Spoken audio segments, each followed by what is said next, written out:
I had been sitting in these meetings listening to talks about funnels and what we could do if we could advertise and this and that. And it just became abundantly clear to me that none of that mattered till the last 5 feet of retail. Whoever owned the last 5 feet of retail was going to own the marketing connection to the consumer.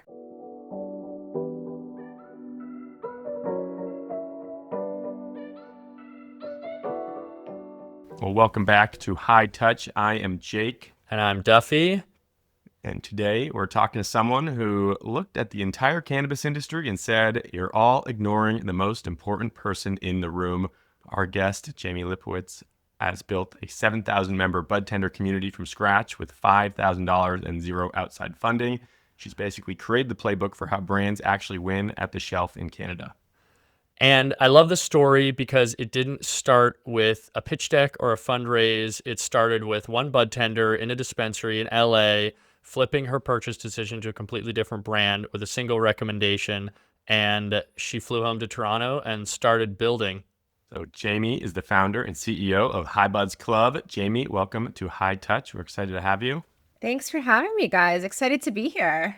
So before we get into cannabis, we like to start at the beginning of these stories. I read in one of your previous interviews that as a kid, you were flipping Beanie Babies as a child.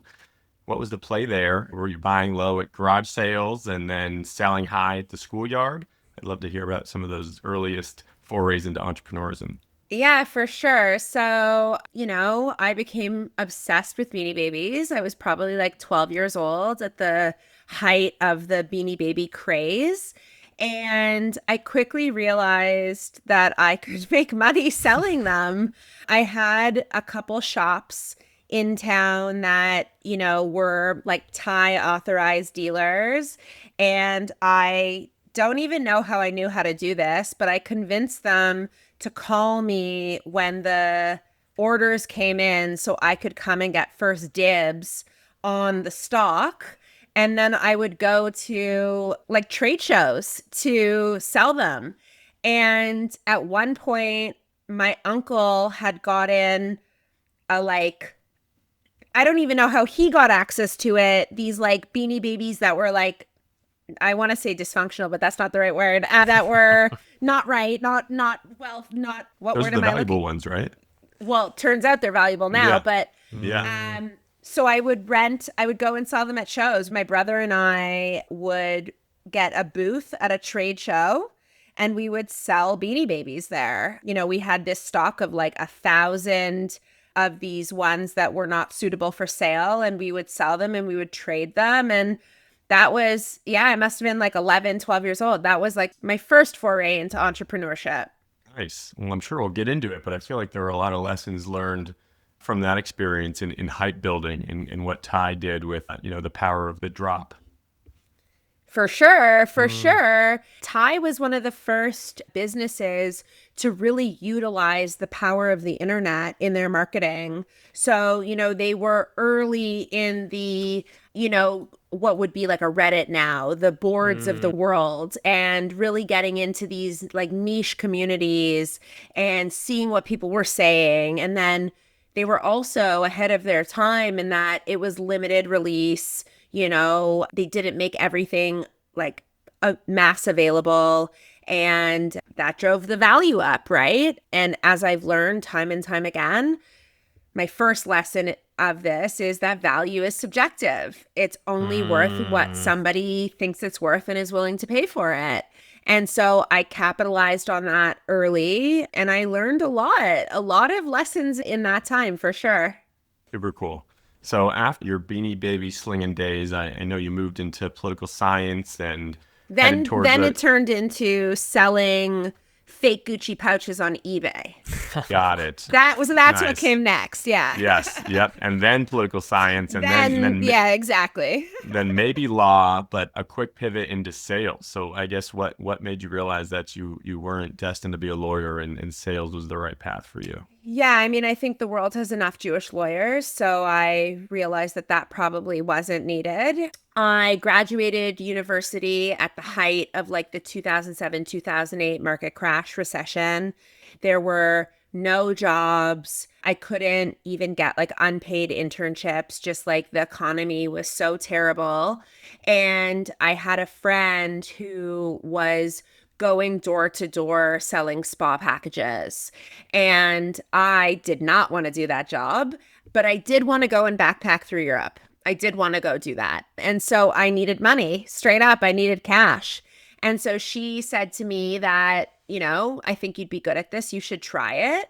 And I remember the very first day that I went out with her, I sold 6 spa packages and left with over $100 in cash. And it was like a cash only job, if the CRA is listening, I'm out of my 7-year audit.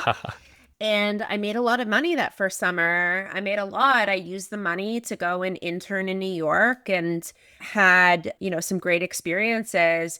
But anytime I ever needed like quick cash, I would go and sell spa packages. And, going door to door is not glamorous at all. But I always look back on that experience as like one of the best building blocks to my career, because it really taught me how to talk to people. It taught me how to like look people in the eye and ask them for money, how to create trust, how to create urgency, how to upsell. I had somebody buying 1 spot package. I wanted to sell them 3 or 4, because if I sold them 4, that was 3 less people that I had to find to buy 1. And it taught me a lot of the fundamentals of sales. It most certainly was not professional sales, like B2B sales. I learned that in a later experience, but it really taught me how to talk to people, how to read the room, how to understand if somebody was wasting my time. I didn't get paid unless they paid me. And so it really, I think, gave me the ability to hone the difference between signal and noise. We hear a lot in entrepreneurship about signal and noise. When you're starting a company, anything that's not signal is just straight noise. And in that role, it really taught me how to cut through all the noise to find where the dollars were going to come from. Wow. I've never done door-to-door sales, but I've heard that it is an incredibly both challenging and, educational experience. Humbling. Yeah, humbling is a good way to describe that. So I guess I'm curious then, what had you transitioning into the cannabis world more generally? What was your kind of next step, and what got you closer into cannabis? Is that something that you were always passionate about, or was it more, something where you saw an opportunity? How did that come about?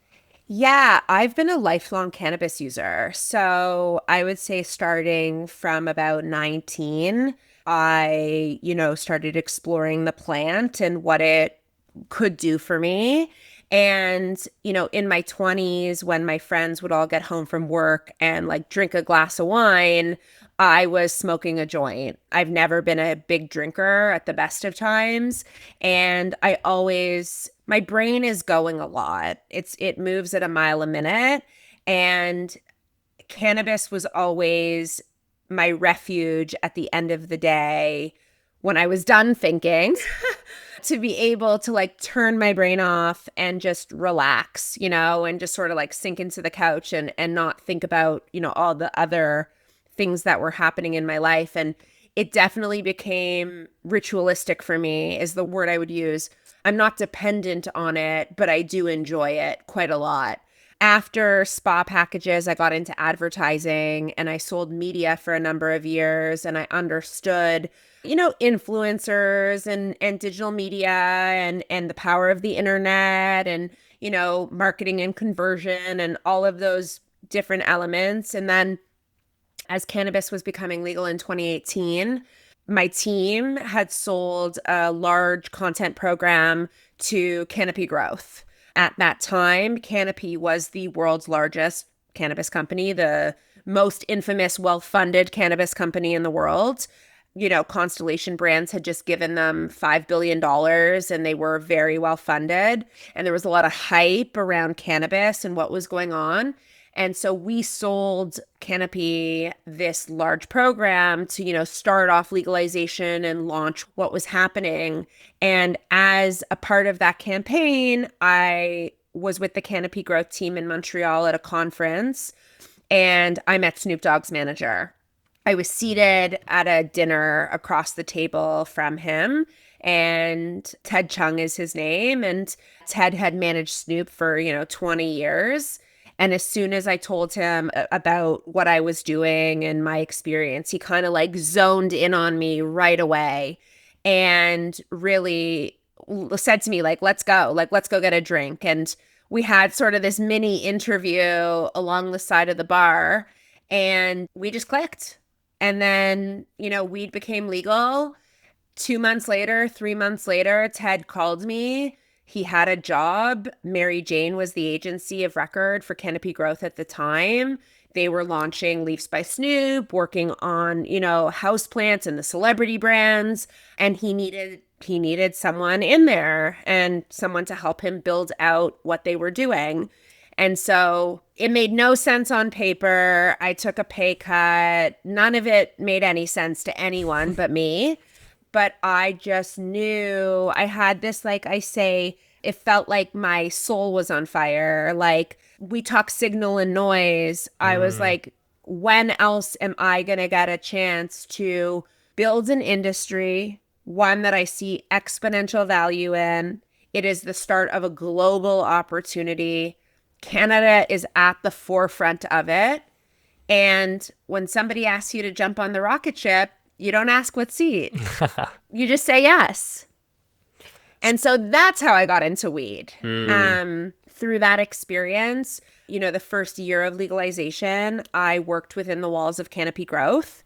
I sat in marketing meetings and listened to, what they were launching, what the strategies were, where they were going to place their dollars and investments, where the industry was going. And then in February of 2019, I was in Los Angeles with the Canopy Growth team, taking them on a market tour around dispensaries, showing them what was going to come to Canada, what retail was going to look like, because it hadn't opened yet. And I went in a store in Venice Beach in a shop, and I looked around, and I went to buy a vape pen, and the budtender said, "Don't buy this. This one's better." And I said, "Oh, okay, why?" And I'll never forget. She said, "Well, I think the oil tastes better and the battery lasts longer, and it's the same price. So I just think it's better." And I'm like, "Great, I'll buy this one." And so I bought the, vape pen that she had recommended me, and I left the store. And as I opened it up, it was a brand that I never would have purchased myself. I am a firm believer that cannabis is a consumer packaged goods industry. Recreational cannabis, I should say, is a consumer packaged goods industry. I understand the power of brand. I believe in the power of brand. And this was not a brand I would have ever picked. It's not for me. But the budtender flipped me.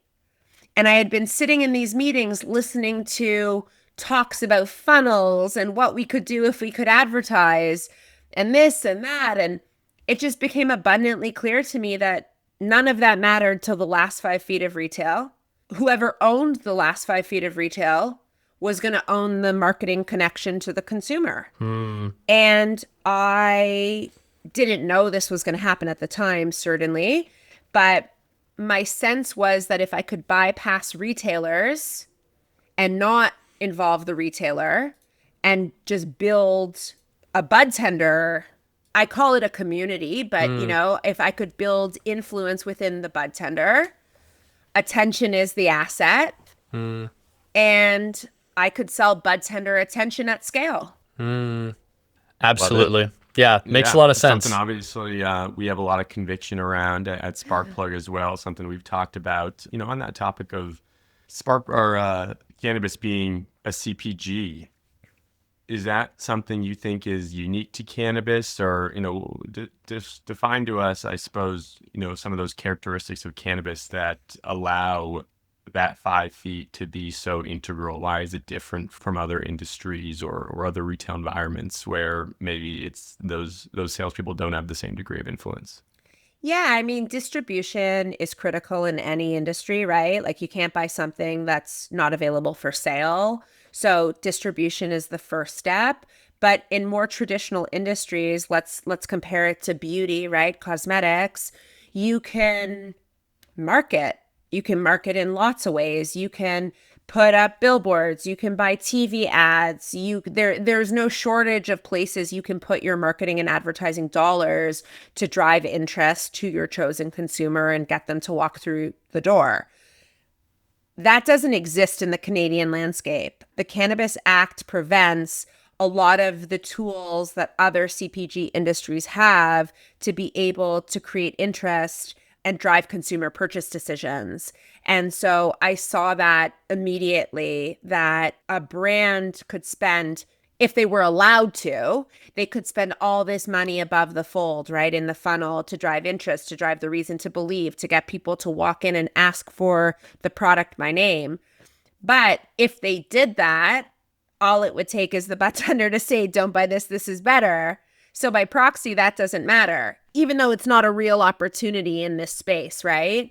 And so really the consumer walks in, most consumers, I'm not going to say all, but most consumers walk in with a problem they want solved, but they don't have an idea about the brand that is the solution for it.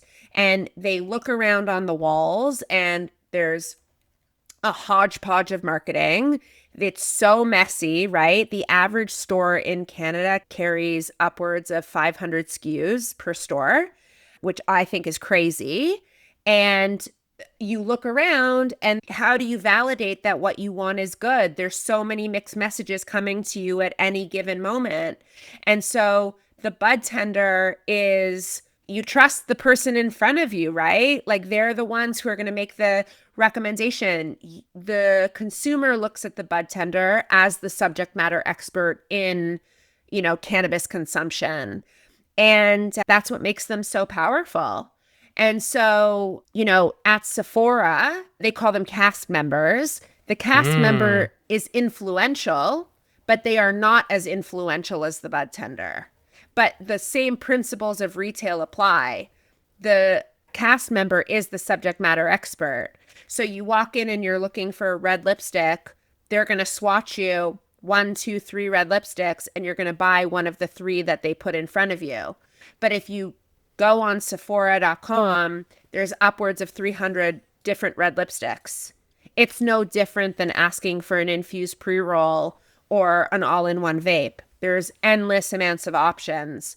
And so you look to the subject matter expert to curate for you what the best solution is to your problem. And oftentimes you take that recommendation at face value and buy what they recommend. And that's why they're so valuable. On the flip side of that, though, the budtender can make or break your experience. A good budtender, you get a good recommendation, you build trust, you go back to that store.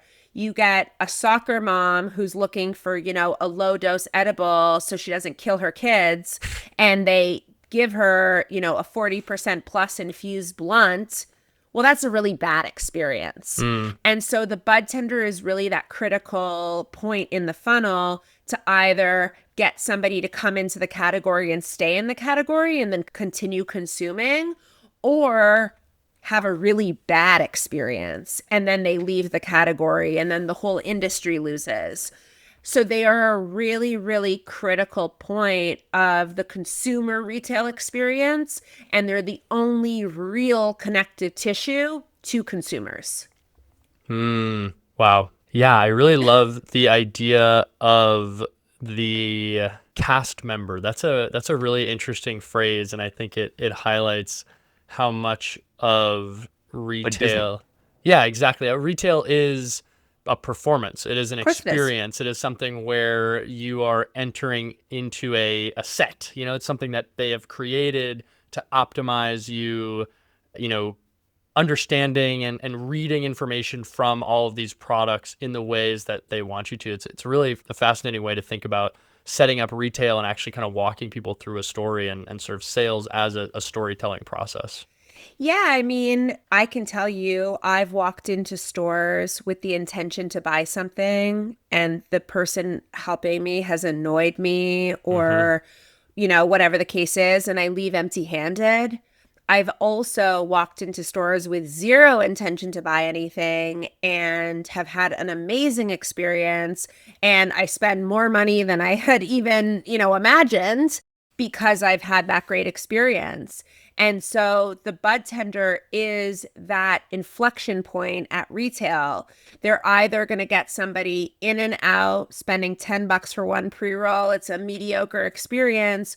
Or they're adding on a lighter, they're adding on an edible, they're adding on a beverage, trying something new. Because as much as we want to overcomplicate the role of the bud tender has a lot of responsibility, but it is a sales job and it's a commercial role. It is front-facing commercial.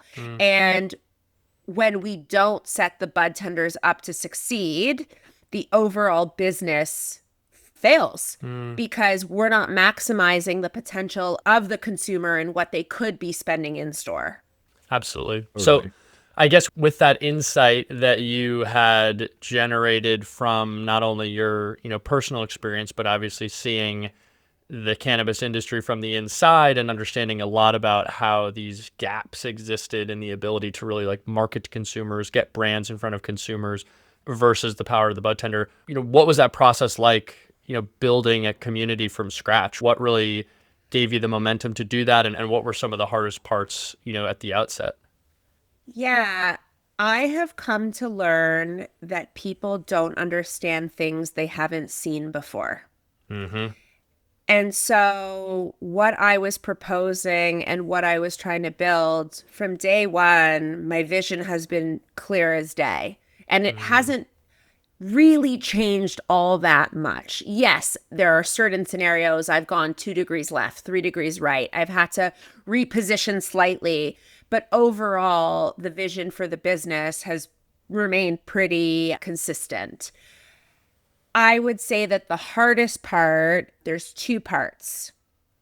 One, building a business is very lonely.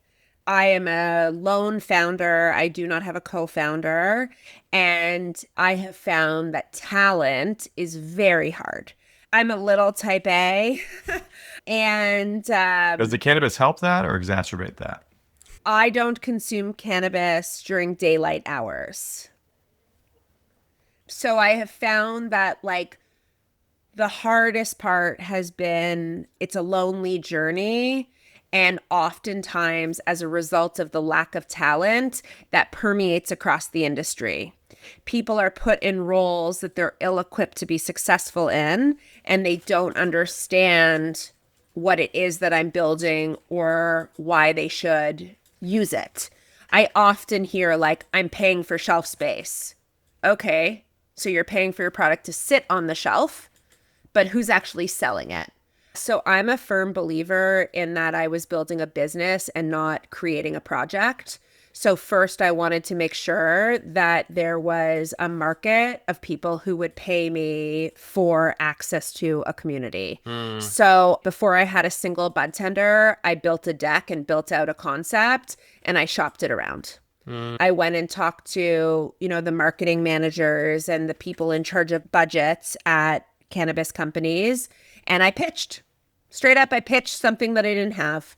And then someone bought it. So once I understood that I had some element of product market fit, I didn't, my product has certainly changed drastically and substantially since the first one. But then I got to building. And I knew that what I had pitched would be easy enough for me to execute. I didn't pitch something that needed, months and months of iterations to get to, your initial product. And so once I had sold through the bud tender eyeballs, let's call it the bud tender engagement, then I flipped the script in getting bud tenders into a Facebook group. It started as a Facebook group. I contacted several bud tenders through LinkedIn. I never once walked into a store. I don't believe that boots on the ground going into stores is effective for many reasons. Having been a salesperson, I think there are lots of other ways to connect with trade. And so I quickly started developing digital relationships And then I incentivized those bud tenders to tell their bud tender friends and get them into my Facebook group. Once they were in the Facebook group, I started seeding out products so that they could start conversations, so that they could have things to talk about. And having worked in online worlds and online communities before, I was blown away at the level of passion and engagement that these bud tenders had. Bud tenders, without a doubt, are the most passionate, engaged audience, and cannabis enthusiasts, quite honestly. Yes, they're the salespeople for sure, but I think to be successful at anything, you have to love what you're doing and love what you're talking about. And I have seen that not all bud tenders, certainly, but the vast majority of bud tenders, more bud tenders than not, want to be bud tenders. They want to do this. They want to be in this industry. They want to sell weed. And so once I saw that there was interest and engagement and the bud tenders were like into it, right? I quickly realized that I could not build on a meta platform, that I was building on quicksand essentially. And that's when I pivoted to an owned platform that I own the data, I own the audience, I own the engagements, and then brands work through me to access my audience. Wow. That is really, really impressive to me, because I think one of the hardest things to do that people, I think, really underestimate is build up a community. So many people are trying to build up communities that have activity and engagement and interaction, and it's really, really hard. You know, it sounds like it was really powerful and helpful to have such a passionate set of users. Is there other advice that you would have to folks who, for whatever reason, are trying to build a community? Maybe they're trying to organize politically. Maybe they're trying to, have more social engagement of friends. Like, is there anything that you would say really moved the needle in trying to create an active community? Yeah, so the same way when you're building a consumer packaged goods brand, you have to understand who your target customer is and what you're building for them. I did quite a lot of research and quite a deep dive on my ideal bud tender profile, and then I built for them. If the bud tender is my product, right, I have to make it so wonderful for them that they want to participate. And so oftentimes I see brands, other businesses in the bud tender world, put on events, and then it's super expensive for the bud tender to buy a bottle of water. It's expensive for them to buy food. It's expensive for them to get there. And I quickly recognized that the bud tender makes minimum wage often, $17, $18 an hour. It is not a high paying job. It is a lot of responsibility, and it's tough. They sell a regulated substance. I've heard stories of bud tenders, getting punched in the face outside their store. I've heard stories of bud tenders getting spit on at retail. I've heard crazy stories of the things these bud tenders go through. And I very, very quickly recognized that if, again, the bud tender was my product, I had to understand the bud tender, and I had to create exponential value for them so that they wanted to engage. This isn't something that Susan from HR tells them that they have to participate in. This is something completely separate from their retail store, from their job, that they willingly show up to. And so we have created what I think of as a third space. It is a place for them to come where they're the stars. It is designed for their pain points, and it is designed to add value to their jobs and their lives. Yeah, and I was surprised to hear you say what I think is, a bit of a hot take earlier, that you don't feel like the retail drop-by is an effective strategy for sales or for, generating attention from those retailers. And I think of cannabis as an extremely IRL industry. There's so many people going to conferences, so many reps that are constantly doing drop-bys and drive-arounds. And I've always been similarly a little bit confused by that, because the cost benefit of us walking into a dispensary, when we were in the early stages trying to drum up business and walk into a dispensary, the amount of time and effort you put into that versus the amount of connection you could try to create digitally with that same time and effort, it's just always felt out of whack. So I'm interested to hear that. And I'm curious, do you feel like that's changing at all as the digital environment gets, more and more crowded with AI and content and all this outreach? Like, is there anything that you've had to do to adapt to that, or do you still feel like digital is like the prime place to connect? Yeah, I mean, I think if you're creating something of value, you'll always find your audience. So AI has democratized content in a way, but that doesn't mean that the content's valuable, and that doesn't mean anyone cares. And so to the earlier comment about the drive-bys and dropping in and cannabis being an IRL kind of thing, I fully agree with you. But I'm going to caveat that. When you walk into a dispensary, the budtender is trying to do their job. And do you like it when somebody interrupts you when you're trying to do your job? Right? So the environment matters. The other thing is you're walking in asking the budtender because you need something from them. You're not there to give them any value. I need you to do something for me. I need you to listen to me. I need you to sell my product. None of that has anything to do with helping the budtender. It is a completely self-serving exercise. And so the budtender knows when they're being sold to, right? And listen, I'm a salesperson. Everyone's got to do it. Like, that's the way the world works. But check marking the box of I dropped by doesn't necessarily mean you accomplished the task at hand. And I just think you have to do the job with finesse. And there's no finesse in walking in, demanding somebody's time, and then being surprised that they didn't want to give it to you and didn't want to listen to you and don't care to sell your products. Wow. Well said. Yeah, well said, for sure. I want to get into what High Buds really is, and the value that you're providing to these employees. You want to give us a quick overview, for someone who doesn't know what the High Buds Club is or does, to walk me through it as a brand who's gearing up to launch a new pre-roll maybe, and I really need these bud tenders to care about it. What happens when I come to you? Yeah, so essentially High Buds Club is an online community for bud tenders. Think of it like a Reddit or a Facebook, but just solely for bud tenders. And then we work with cannabis brands to talk to our audience, to story tell, and to capture bud tender attention and mind share at scale.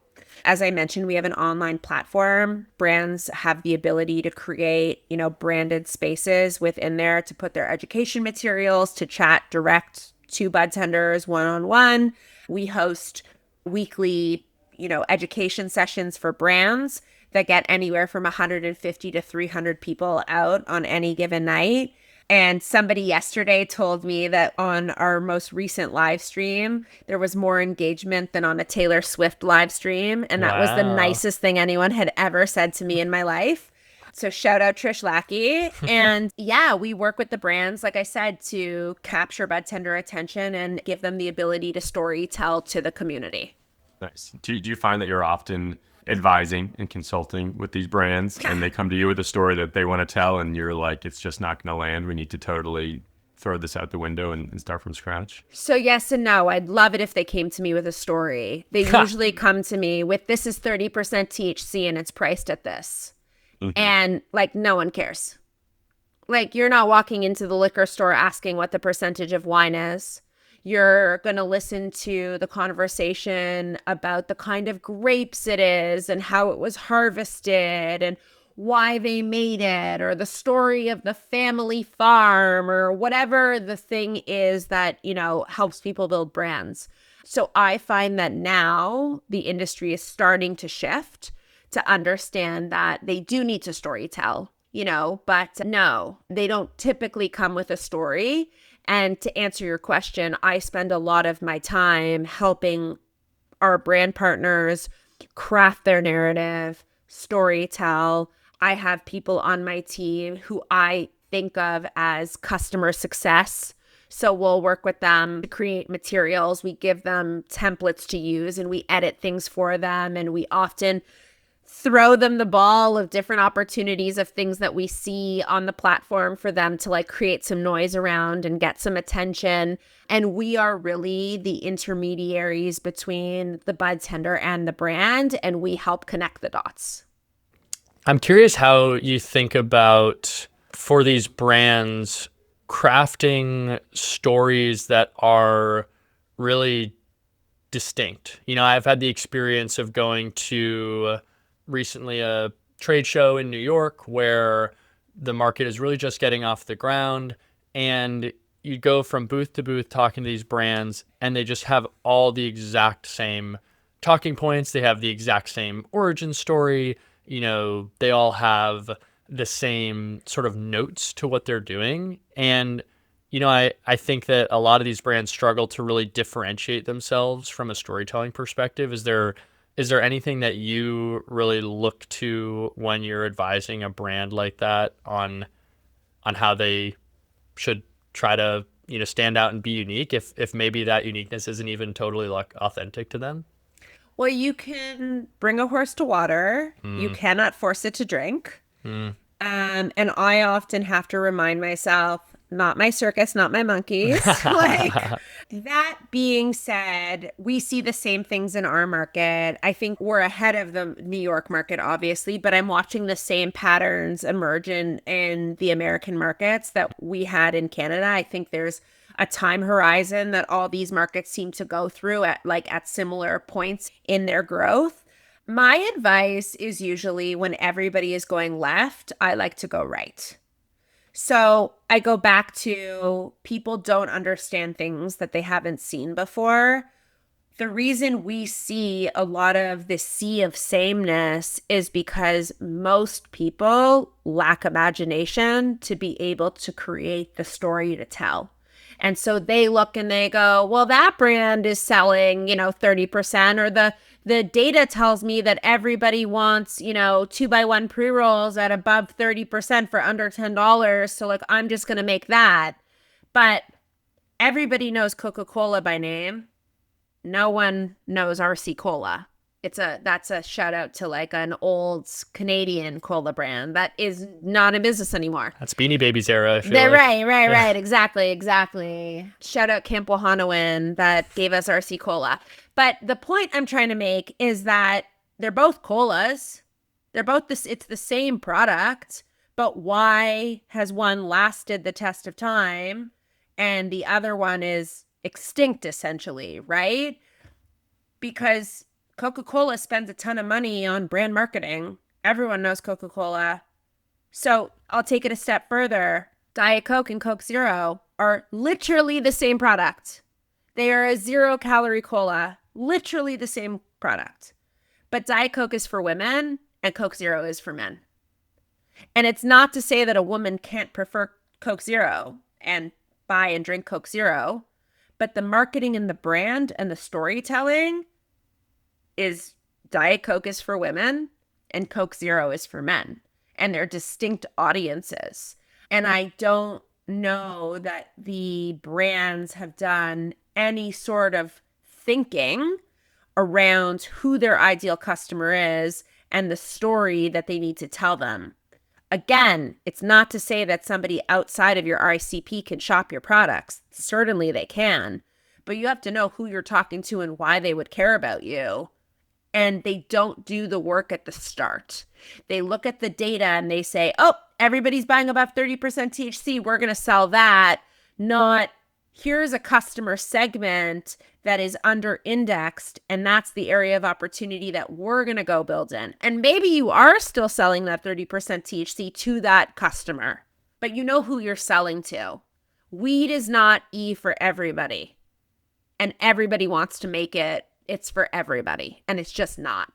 Yeah, I think that's really well said. I think there's this sort of myth in cannabis product and brand marketing that you can be the product that's going to drag a particular demographic of consumers into the space.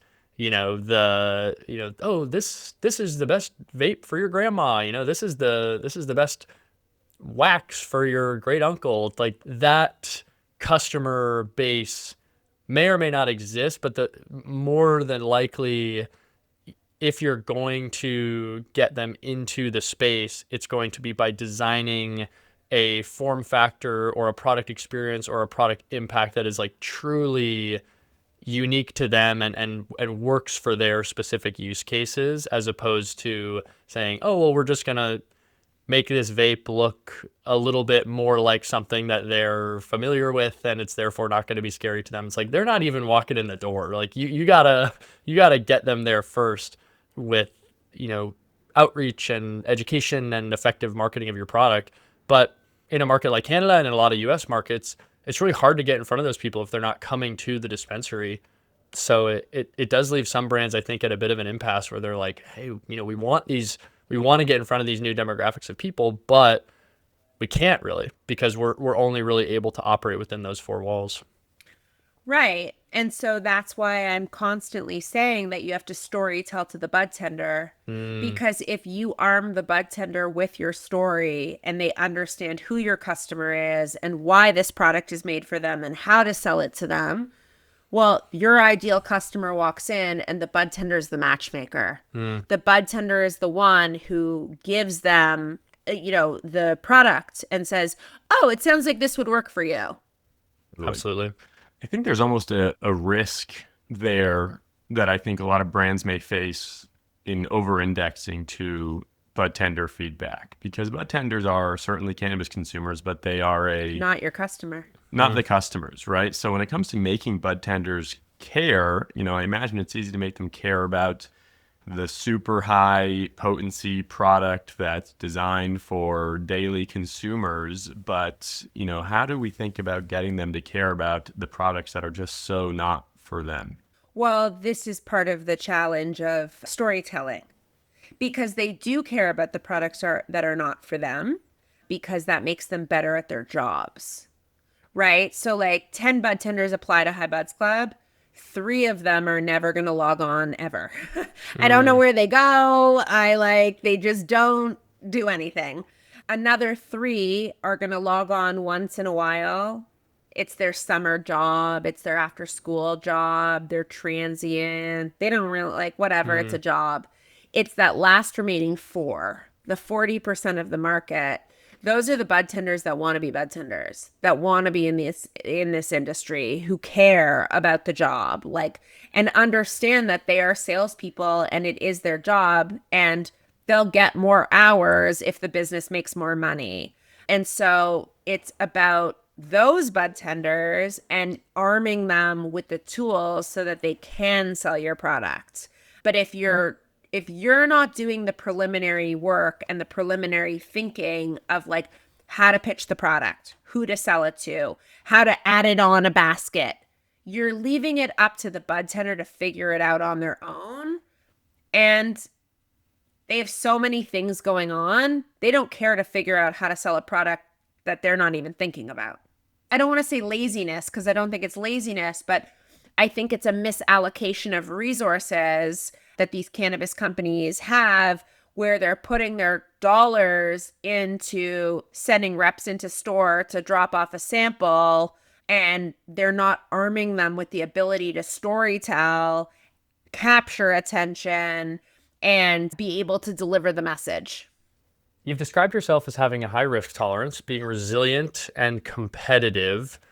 When those traits show up as a woman building a business in cannabis, where, historically, at least we've heard from a lot of women, it can be sort of an antagonistic environment. How does the industry receive that? How do you feel like, have you had to bust through a lot of walls and challenges as a woman building in the space?